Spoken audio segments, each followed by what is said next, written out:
À Panem 360, je suis avec René Lucier. Avant de commencer l'interview avec René, je peux vous dire que en mars 1984, c'était mon premier article de la presse et ma première entrevue a été réalisée avec René Lucier. Bonjour René. Nous voilà We're encore. still around. Oui, ben oui, c'est sûr que ça fait un bout de temps, hein.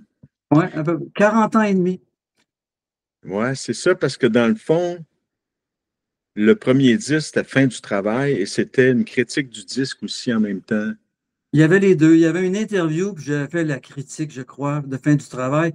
Évidemment, en tant qu'adolescent ou cégepien, je t'avais découvert par le biais de Conventum dans l'orchestre assez avant-gardiste, à la fois folk, trad et musique actuelle, et rock et jazz et improvisation libre. euh, dont le frontman, le chanteur ou le poète était André Duchesne à l'époque. Ouais, Et toi, tu étais le guitariste, puis il y en avait plusieurs autres. Et il y avait du violon, enfin, je me ouais, souviens très bien. c'était un collectif Ouais. de musique instrumentale, principalement.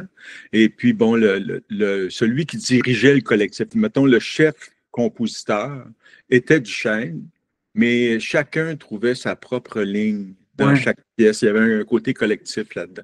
Oui, c'est vrai. C'était frappant parce que c'était très rare à l'époque où il y avait des groupes qui amalgamaient toutes sortes de souches, comme la musique traditionnelle québécoise, la musique contemporaine de souche européenne et de la musique actuelle, un esprit rock.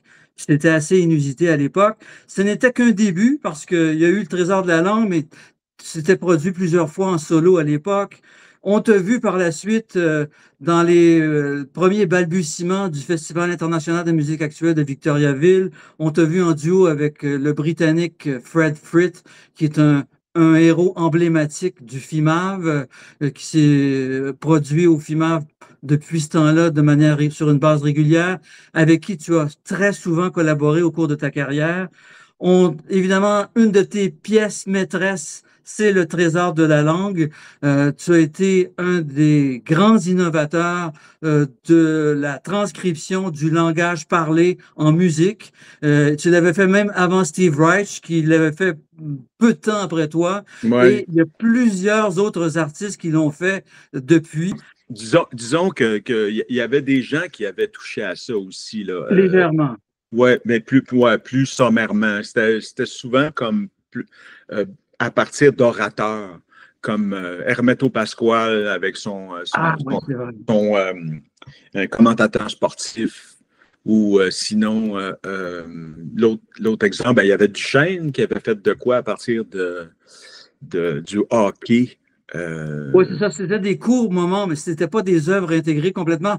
Évidemment, c'est sûr que Hermeto Pasquale, t'as raison, il était là aussi, et c'est un pur génie. De toute façon, cet homme, ça m'étonne pas qu'il ait eu ces idées-là, ça me revient, là, t'as parfaitement raison.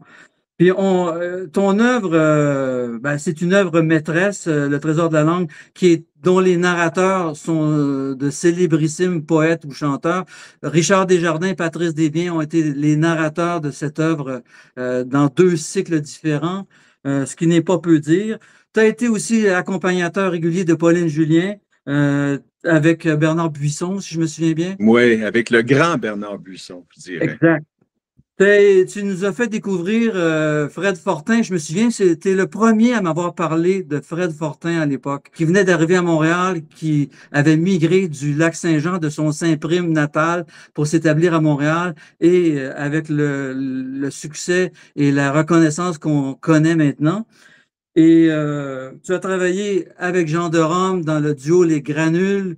Tu as travaillé avec Robert Lepage, dans cette grande installation qui avait eu lieu à Québec avec les silos Ouais, du port de Québec, le le, moulin à images, le oui. moulin à images, Mais exactement. je fais une parenthèse. Bien avant d'avoir travaillé avec Robert Lepage, j'avais travaillé avec Robert M. Lepage. Oui, bien sûr, Robert M aussi. Fait que tu as connu les deux Robert Lepage parce que le M est tout à fait respectable et c'est un artiste de haute volée. Oui, oui, Et c'est vraiment comme quelqu'un qui m'a beaucoup oui, inspiré, influencé. absolument. Puis c'est un des concepteurs québécois de la musique actuelle. Non seulement il était un excellent musicien, super bon clarinettiste, et très bon compositeur, très bon improvisateur, mais aussi un interlocuteur de la musique actuelle. C'est quelqu'un qui avait une aptitude théorique. C'est pas donné à tous les musiciens de le faire, mais C'est un lui, il artiste, était capable.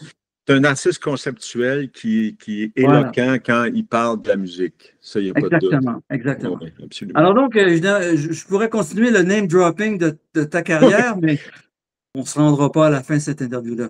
Alors Ouais. donc, là, je ne sais pas comment tu vas faire pour commémorer tes 50 ans de carrière, parce que Conventum et toutes ces expériences-là, ça a commencé au milieu des années 70 et nous sommes presque au milieu des années 2020.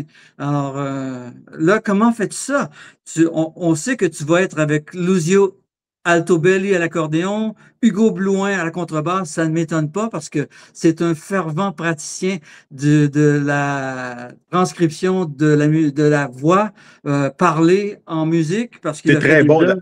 C'est très bon d'ailleurs ce qu'il C'est fait. très, très bon. Les deux cycles sont excellents.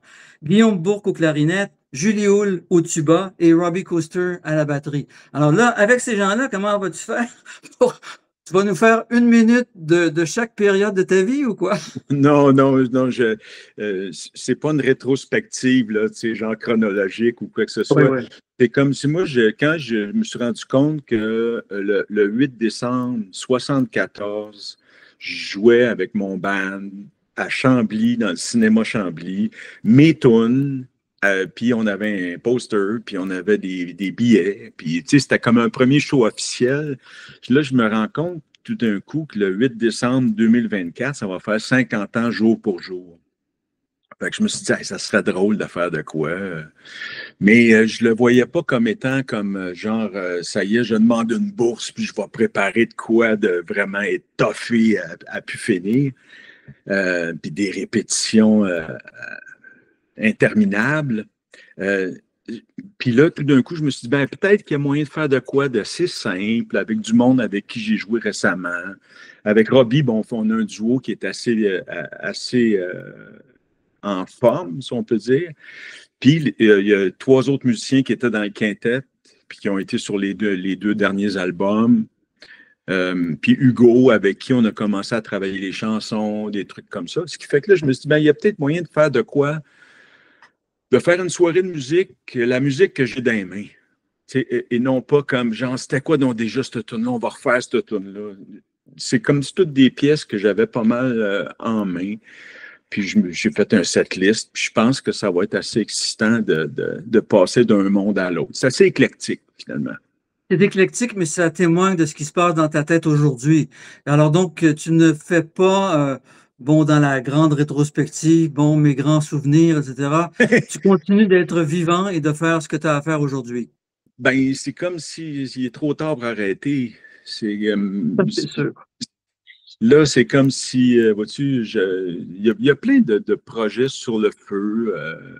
Tu sais, comme les ronds sont allumés. Là. C'est comme si ça fait qu'il y a toujours de la musique qui se crée. Euh, Puis je me dis, bon, ben, puis ça aurait pu être d'autres tunes aussi. Tu sais. Là, j'ai choisi une série de tunes, on s'est vu une couple de fois. Puis, mais ça aurait pu être d'autres tunes que ceux-là. C'est pas le matériel qui manque, là, si tu veux. Ouais, c'est ça.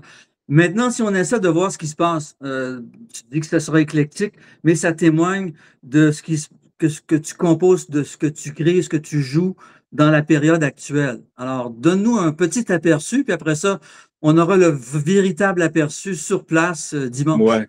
Ben, disons que, étant donné que j'ai joué récemment avec Robbie, on va faire quelques duos aussi là-dedans. Il y a des pièces plus cinématographiques qui sont intégrées là-dedans. Il y a des tunes, il y a même une tune de Tombola Rasa qui est apparue, puis qu'on joue en duo avec Robbie.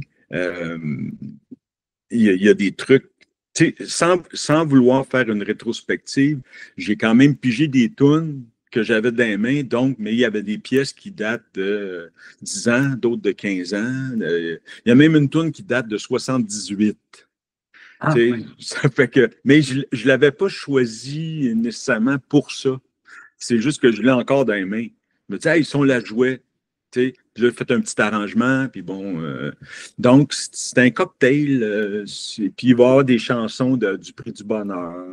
Il va y avoir comme toutes sortes de trucs, là. Tu travailles beaucoup avec Robbie, avec les autres. Ben, on a fait une tournée au Japon avec Ah, OK, OK. le quintet. Puis le quintet, ben, c'était, il y avait Julie, Robbie était là, Lucio Altobelli était OK. là aussi. C'est pas Donc, mal le même noyau. ben, c'est les amis. C'est comme, sinon, à quoi ça rime, tu sais? C'est très important de jouer avec des amis, surtout si on veut que ça reste et que ça dure. Il faut qu'on ait des relations agréables, conviviales, Ben, complices. que ça soit construit sur plusieurs années aussi. Sinon, c'est quoi? Bon, je deviens un employeur. Tu sais, bon, qui c'est que je prendrais bien au saxophone, tu sais, ou je sais pas quoi. Je veux dire, comme souvent, le gag, c'est de dire que si mes amis jouaient tous de la flûte à bec, on aurait un ensemble de flûte à bec. Tu sais, je veux dire, mais là, ça Ouais. donne bien, ça donne bien. Puis moi, j'aime beaucoup travailler avec la batterie. Puis c'est quelqu'un qui m'inspire. Ça fait que... Oui, tu as toujours travaillé avec de la percussion. La façon dont tu as créé ton propre langage à la guitare, c'est toi qui l'as construit. Tu viens pas des académies, tu n'as pas un parcours académique avant. Tu as tout appris un peu toi-même en intégrant des techniques connues, mais toujours au Ben, service de ta propre esthétique. ben, j'ai eu des influences que, que je peux nommer. Fritz en est un, Fred Fritz, Eugene Chadbourne, qui est, à mon avis, un des grands guitaristes, le feu Derek Bailey, par exemple. C'est tous des musiciens qui, par moment, en tout cas, dans certains cas, tout le temps, mais par moment, fonctionnaient plus par rapport à leur instrument que par rapport à l'histoire de la musique ou de comment la musique doit être faite. Derek Mm. Bailey, c'est comme quelqu'un, à un moment donné, qui a décidé de seulement faire de la musique en fonction de l'instrument qu'il jouait. À la fin de sa vie, il a fait comme quelques disques de jazz, là, des ballades, puis des choses comme ça, mais il avait sublimé la ballade à ce moment-là. Oui, c'est très bien de pouvoir construire un discours à la guitare ou à n'importe quel instrument, en fait. En désapprenant toutes les conventions, mais peu de gens y arrivent. C'est-à-dire qu'il faut que tu aies une grande imagination et aussi une capacité technique très différente de ce qu'on demande en général en termes de virtuosité pour tel ou tel instrument. Et toi, tu as réussi à le faire, mais il y a plusieurs personnes qui pourraient avoir la même arrogance et ne pas réussir. Ben, ça demande quand même d'être steady puis de pratiquer beaucoup l'instrument. Puis aussi en même temps, ben pour moi, c'est la guitare, c'est quand même un refuge, là. Je veux Oui, dire, c'est comme ça fait tellement longtemps que j'en joue que quelque part, je me sens bien quand je joue la guitare. Puis oui, ben, c'est ça que je vais essayer de présenter dimanche, là, tu sais. oui. Puis le groupe lui-même, puisque ce sont des amis avec qui tu as tourné pas mal, ben, le son s'est sûrement bonifié tout le temps, puisque plus on se connaît, plus on s'aime, mieux on joue. Ben, en tout cas, le niveau de confiance est assez élevé. Tu sais, quand tu dis à quelqu'un, ben regarde, ouvre donc cette pièce-là seule. Tu sais, c'est comme, je ne sais pas ce qu'il va faire, mais je fais confiance. Je fais confiance, puis lui, ça, bon, ainsi de suite, là. C'est comme, la musique, elle s'élève quand le degré de confiance est là, puis de la complicité. J'ai oublié de parler de Guillaume Bourque, le clarinettiste. OK, vas-y. Et puis, ben, c'est ça, il va y avoir comme un numéro à un moment donné où il y aura un duo d'axophone et clarinette qui est assez amusant, très amusant. Ah oui, le fameux daxophone, oui, Moi, dont tu es l'instrument le... de Hans Reichel, Oui, oui, je me le souviens. musicien allemand qui est malheureusement décédé il n'y a pas très longtemps, là. Oui, oui. Ben, on aura l'occasion d'avoir un bout de daxophone et clarinette. Écoute, on pourrait en parler encore pendant une semaine parce que il va falloir éventuellement que quelqu'un fasse ta biographie ou que tu la fasses toi-même parce qu'il y a quand même plusieurs faits à relater. comme j'en ai fait une petite liste, mais il y en a pas mal plus que ça. Donc, dimanche, au ministère, à quelle Ouais, heure? c'est à 8 heures. À 8 heures. Puis ça va être un long show, j'imagine. Ben, en tout cas, c'est comme au début, j'avais pensé à un entracte, tu sais, comme un 20 minutes d'entracte.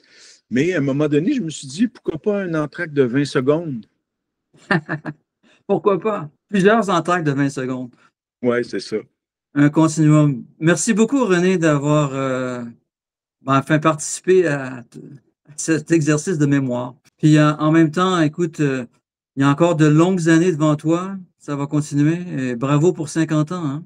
Hey, merci beaucoup, Alain. Je t'en prie. À Salut. dimanche. Bye bye. Salut.